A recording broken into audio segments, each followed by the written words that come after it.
first Diddy party I went to was at Prince's house. So you want to go to Prince's house to the Diddy party where Tyrese is performing and Demi Moore and Ashton Kutcher are swinging on swings. That is what's happening on the other side of the wall. And so the one thing that makes this party different than a Jamie Foxx party or any other celebrity party that wrangles a bunch of young women or guys or whatever too, is that Diddy didn't let you bring your security in the party. It started with a party. Not just any party, but the party. A place where Tyrese sang to the crowd while Demi Moore and Ashton Kutcher giggled on swings, and where Hollywood royalty mingled behind closed doors. But this wasn't at some LA mansion or glitzy club. It happened inside Prince's house. Guan Lee, a media insider, recalled his first experience at a Diddy-hosted bash. Health problems? That I don't know, right? What I know is that he was really health conscious. He was a vegan. He didn't abuse alcohol. I didn't know of him abusing drugs. He worked out, so, that also really concerned me because it made me think that, wow, so you mean you do all these things to take care of yourself and you die so young? That just happened to be thrown inside the Purple One's lavish estate. But something about the event always struck him as strange. Nobody, absolutely no one, was allowed to bring their own security. No bodyguards, no protection, just whatever Diddy's team allowed. Why was Prince letting someone else run wild in his sanctuary? Or was he really in control the entire time? Now, years later, Prince's name is resurfacing in the most unexpected place, a courtroom. December 31st, 1999. My publishing contract with Warner Chappell expired, thus emancipating the name I was given before birth, Prince, from all long-term restrictive documents. Diddy's facing mounting legal pressure, with several lawsuits alleging violent abuse, sex trafficking, manipulation, and more. At the center of the seas, I had searched deep within my heart and spirit, and I wanted to make a change and move to a new plateau in my life. And one of the ways in which I did that was to change my name. It sort of divorced me from the past and all the hang-ups that go along with it, as it's been well chronicled in deep dispute with my record label. Which is Warner Brothers, right? Yeah.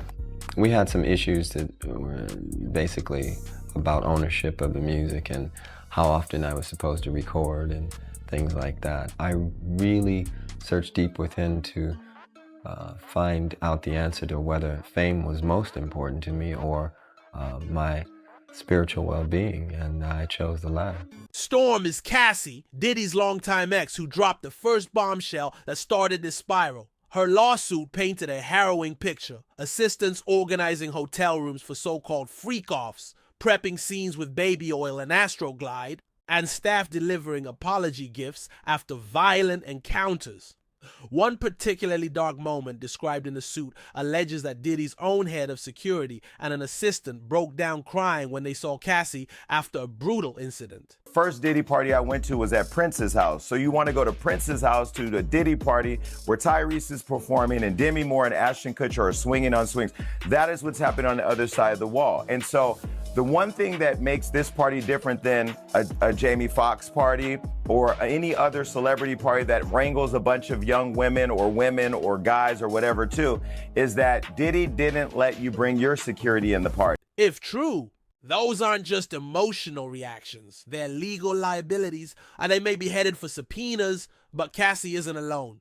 More names have surfaced. Harve Pierre, a longtime bad boy executive, was named in another disturbing lawsuit. According to one Jane Doe, Harve not only facilitated her arrival from Detroit, but joined Diddy in allegedly assaulting her once she got to Jersey. The details aren't just messy. Life and getting you into rehab. Yes, he did. I had a long time kind of battling those things, and after my father passed, it got really bad. And so I called up Big Bruh to help. He said, okay, when and where. They're horrifying. Even those once viewed as Diddy's close allies are now entangled. Young Miami, a known affiliate and recipient of Diddy's financial generosity, is rumored to have transported substances for him.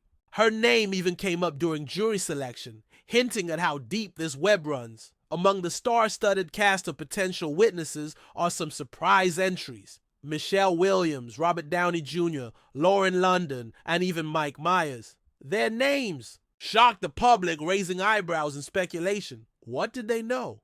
Why were they even mentioned? But the twist that truly caught everyone off guard was Prince, long regarded as one of the most private and principled figures in music history. Prince was meticulous in protecting his space. He was known to keep cameras in his home. He didn't just not attend Diddy's parties. He reportedly distanced himself from the chaos entirely. But that's what made it all the more fascinating. What if he did attend in his own way? Watching, recording, documenting. The whispers have grown louder.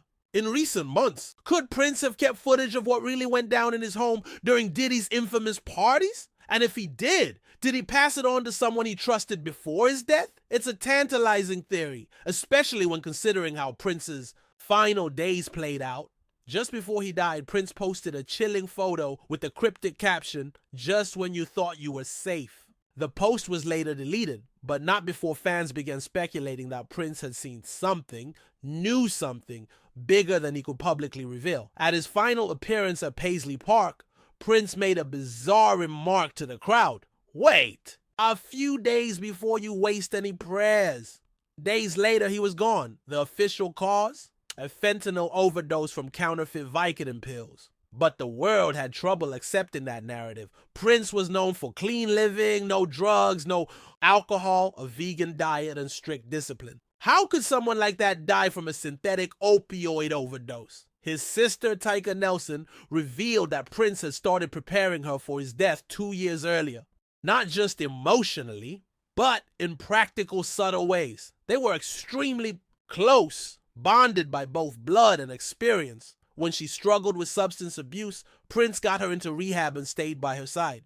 And in return, Tyka says, Prince began leaving her breadcrumbs, indications that he knew something dark was looming. In their final conversation just 4 days before his death, Tyka tried to break through to him. She asked him how he really was, but instead of opening up, Prince deflected with jokes and laughter. Looking back, she believes that was his way of shielding her from the truth, of protecting her. And it's not just Prince's death that feels suspect. His decades-long war with Warner Brothers over creative control and ownership of his music is legendary. He changed his name to an unpronounceable symbol in protest, refusing to be a pawn in a system he considered corrupt. Meanwhile, Diddy was busy aligning with those very same institutions. In 2005, Diddy struck a major joint venture with Warner Music Group, giving them a 50% stake in Bad Boy Records and control over its global distribution. Was Prince trying to expose Diddy's role in a system he once fought against? What? Further feeding this narrative, choreographer Lorianne Gibson reported that Diddy once picked up a chair and threatened her during a taping of Making the Band. Other former Danity Kane members, like Dawn Richard, also stepped forward with their own traumatic stories, including physical abuse and emotional degradation, often while cameras rolled. Dawn even claimed she witnessed Diddy physically harm Cassie while high. The deeper the investigation goes, the more disturbing the connections become. Aubrey O'Day, another Making the Band alum, has been vocal about her support for Cassie, backing up her accounts and revealing her own experiences of misconduct by Diddy.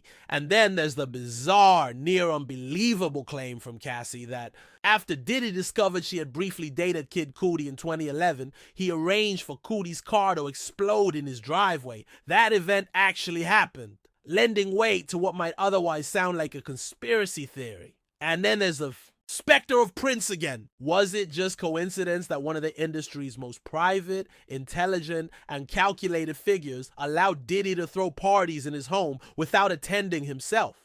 Or was it all by design? Some speculate Prince knew exactly what was going on and may have had footage proving it. Others suggest he passed along those recordings to someone before his untimely death. His sister says he was preparing for something. His fans say the official story never added up. And now that his name is floating in connection with one of the biggest scandals in modern music history, the possibility of those tapes actually existing has gone from wild rumor to legitimate courtroom buzz. Whatever the truth is, it's clear that Diddy's legal problems are only beginning. And if Prince really did have something on him, the biggest reveal might still be waiting.